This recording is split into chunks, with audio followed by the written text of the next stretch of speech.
Bienvenue sur le podcast du Boulot Enchanté, l'accompagnement en réalisation personnelle. Je suis Amélie et je vous partage à travers ces quelques mots mes réflexions pour mener une vie plus consciente, libre et responsable. J'ai à cœur que chacun, si tel est son souhait, retrouve la connexion à qui il est, au-delà de ses identités temporaires, et exprime au monde son unicité. Aujourd'hui, nous abordons le thème des flammes jumelles.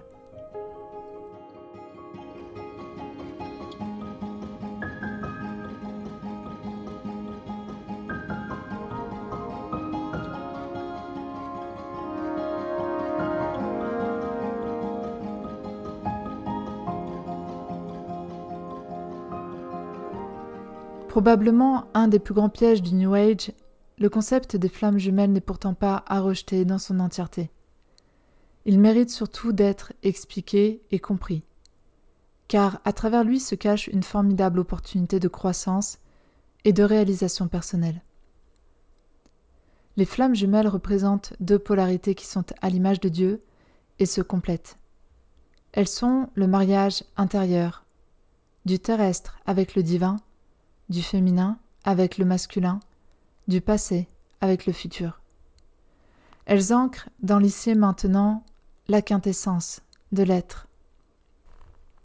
Une réunion de deux consciences sur Terre, qu'on nommerait flammes jumelles, ne peut réellement avoir lieu qu'à condition que chacune ait réalisé le mariage intérieur par elle-même, à savoir avoir reconnecté à sa conscience supérieure, opérant à partir d'elle et non de son ego, servant ainsi l'œuvre de Dieu. Avoir guéri la plus grande partie de ses traumas et de ses blessures, qui au-delà de la freiner ou de la dévier dans son évolution, la déconnecte de sa guidance intérieure et donc du divin.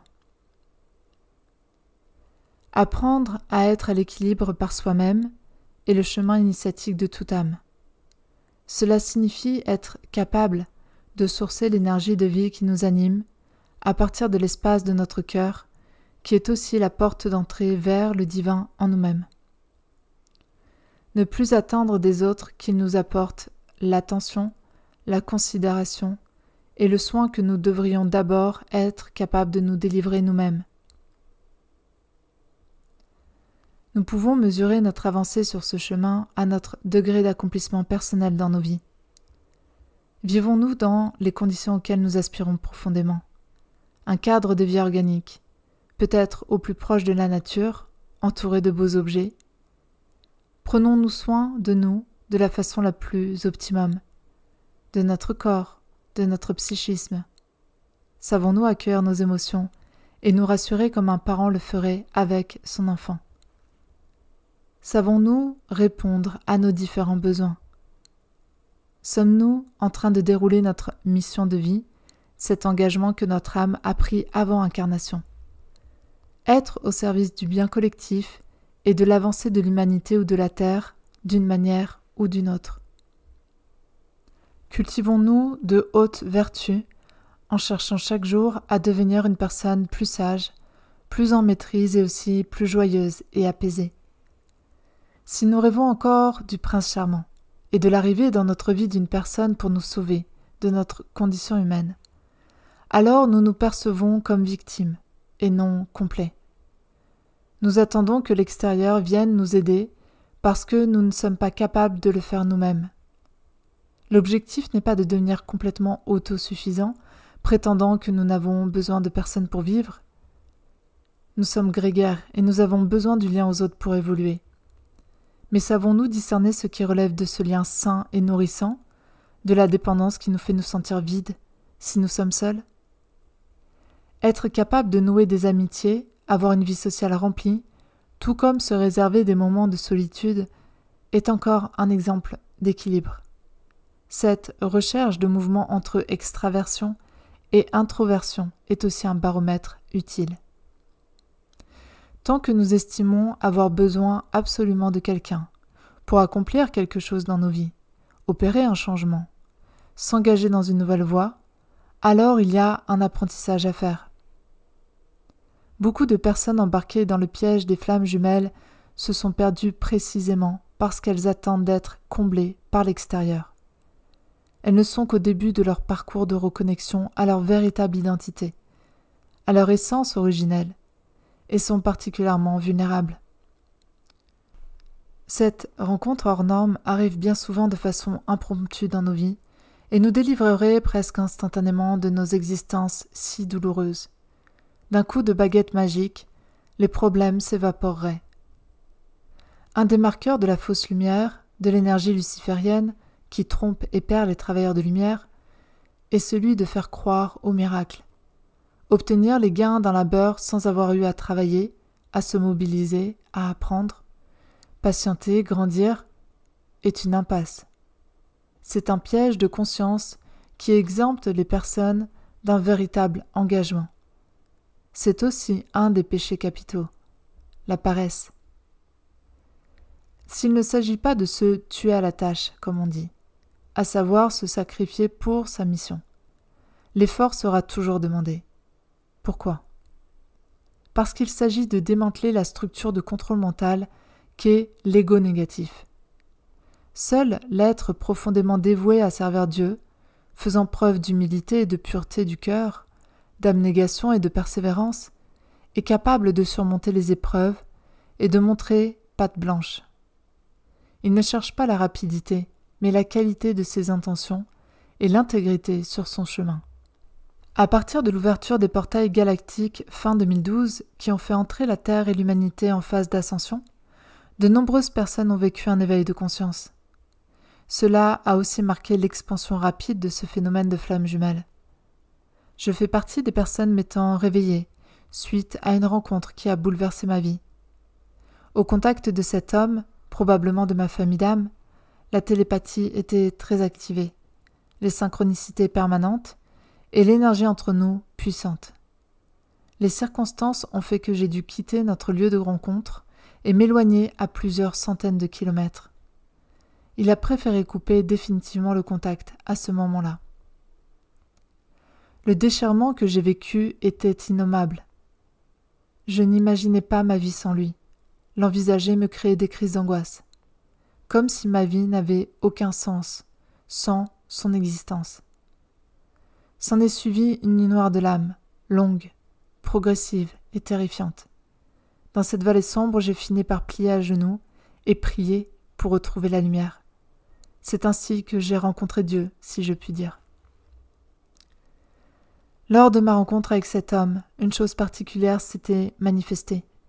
Le réveil de l'artiste peintre en moi. Cela marquait le début de ma mission d'âme, même s'il m'a fallu plusieurs années pour le conscientiser.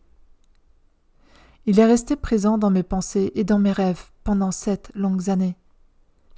Même si je n'avais plus de contact avec lui, il y avait une forme d'obsession malsaine. Car peut-on considérer que nous sommes libres quand nous avons un tel attachement à une personne ? Cela peut renseigner sur la qualité de la relation, à savoir, une relation porteuse ne doit pas mener au déséquilibre. Des voix me répétaient sans cesse d'attendre son retour et de ne surtout pas commencer à peindre sans lui. C'est ainsi que j'ai commencé à discerner le piège. Pourquoi attendre ? Pourquoi ne puis-je pas faire cela seul ? Un jour, j'ai décidé de ne plus écouter et d'avancer mon chemin. Tant pis pour lui. C'est exactement là que le piège s'exprime.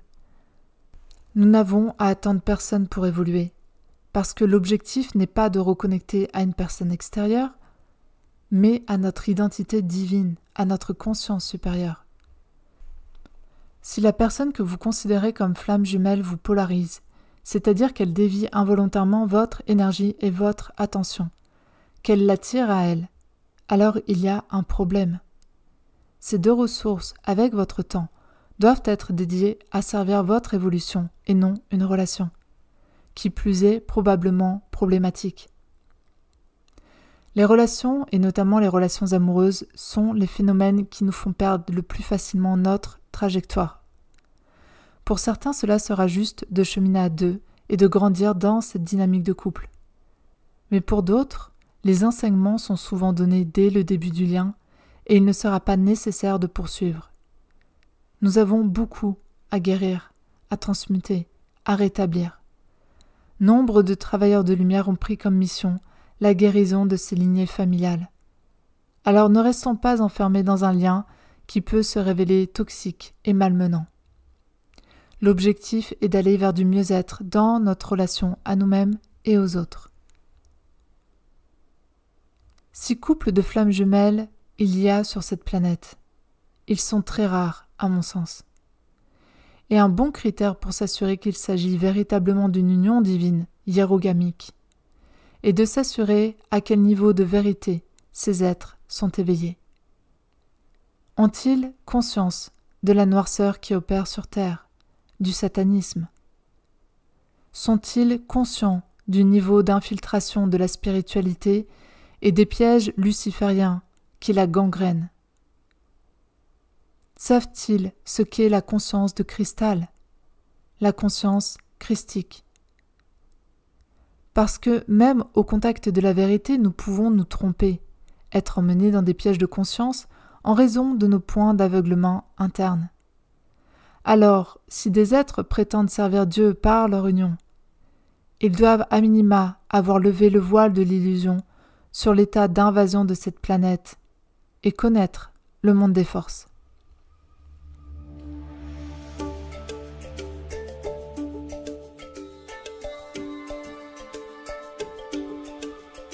Nous avons à réapprendre ce qu'est véritablement l'amour divin. Ce que nous avons connu ici-bas est très éloigné du véritable amour de Dieu.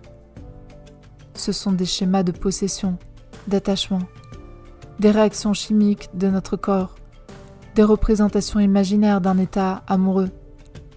Mais pouvons-nous ressentir ce qu'est l'amour inconditionnel? Combien il peut saturer nos corps subtils et notre corps physique d'une présence si pleine et réconfortante que lorsqu'on a la chance de l'éprouver, aucune autre présence n'est nécessaire. Sa présence seule suffit.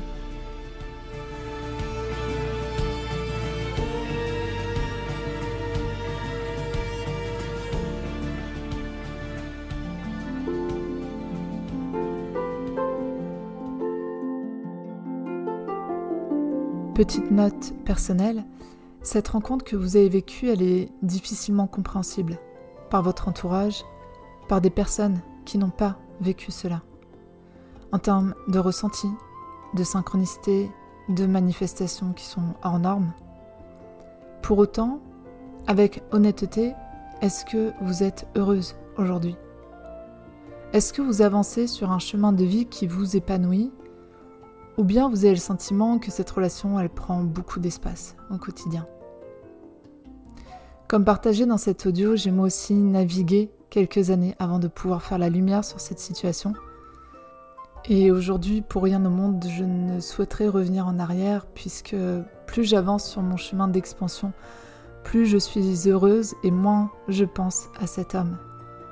C'est comme si soit je choisissais le masculin en moi, c'est-à-dire ma capacité entre autres à passer à l'action, à manifester ma réalité édénique idéale par moi-même, soit j'espère être aidée par un homme extérieur et j'attends quelque part un peu passivement que cela advienne.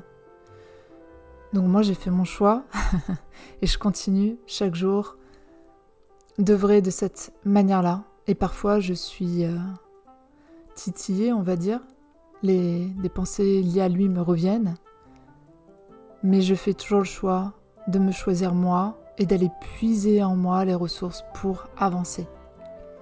Sachant que je ne dis pas qu'il ne faut pas être aidé ou soutenu par l'extérieur, simplement ne pas se raconter l'histoire que nous avons besoin de l'autre pour être complet, pour avancer.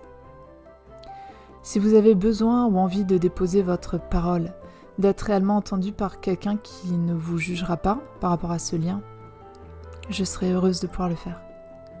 Mon souhait, c'est de vous aider à faire la clarté sur cette situation et de vous aider à retrouver votre ligne de temps optimum, celle de votre évolution, de votre mission d'âme, celle qui vous émancipera des pièges de conscience qui malheureusement sont très très nombreux sur ce chemin. Pour plus de renseignements, vous pouvez m'écrire à l'adresse renseignée sous la vidéo ou directement réserver un temps d'échange avec moi. Merci et à très bientôt.